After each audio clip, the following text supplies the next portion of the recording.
Hello student, today we are going to discuss the next topic, that is the network security and its services. Okay, to understand the network security we have to first understand what is security. Then we'll try to see why the network security is required, and we'll try to see how we are able to achieve the network security. Okay, so to understand this, first of all we have to understand what is security. Okay, security means when once a sender wants to send a data to the another end, he always want to keep their data secure. The security here means that whenever the data is moving, the data cannot be accessed by unauthorized person, or the data cannot be misused while moving over the network, or data cannot be modified. So this is what the basic problem which actually occurs when the data is moving over the networks. Why this thing is happening? Because network, when we are transferring the data over the network, so that network is usually internet, and internet is somehow is unsecured channel. So we have to keep our data secure. So network security basically provide us a security mechanisms by which we can able to prevent and monitor the message which is traveling over the network. Okay, so network security basically have some policies and practices which is used to prevent and monitor the unauthorized access, misuses, modifications, and denial of network accessible resources. Okay, we can also understand the network security as it is also involved the authorization of access to the data in the network, which is controlled by the network administrations.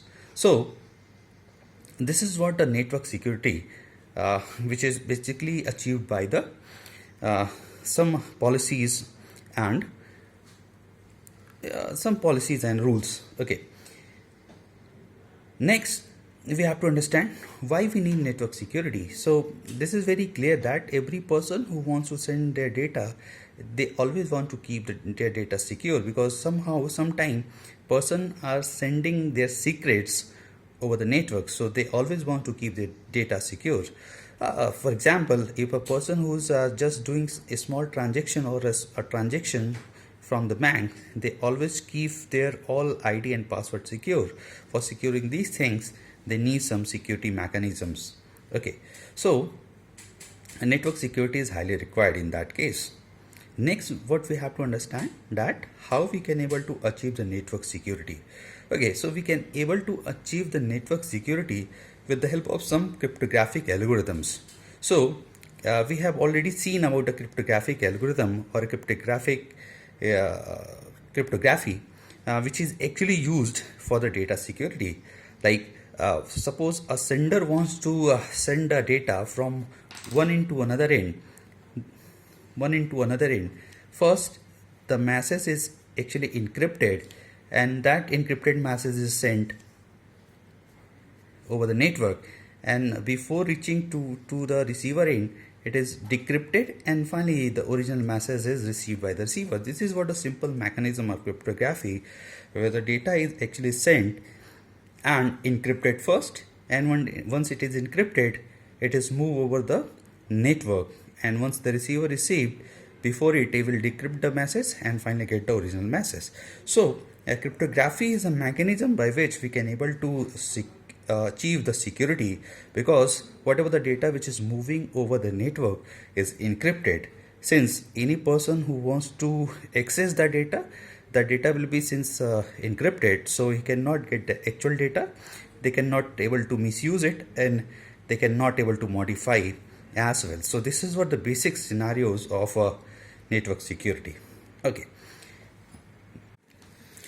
now we're going to discuss about the security services. So the network security can be provided one of the 5 security services. So it is basically categorized in 2 portions. One is what the security services can be divided in 2 portions. First is what the message exchange, and another is what the entity.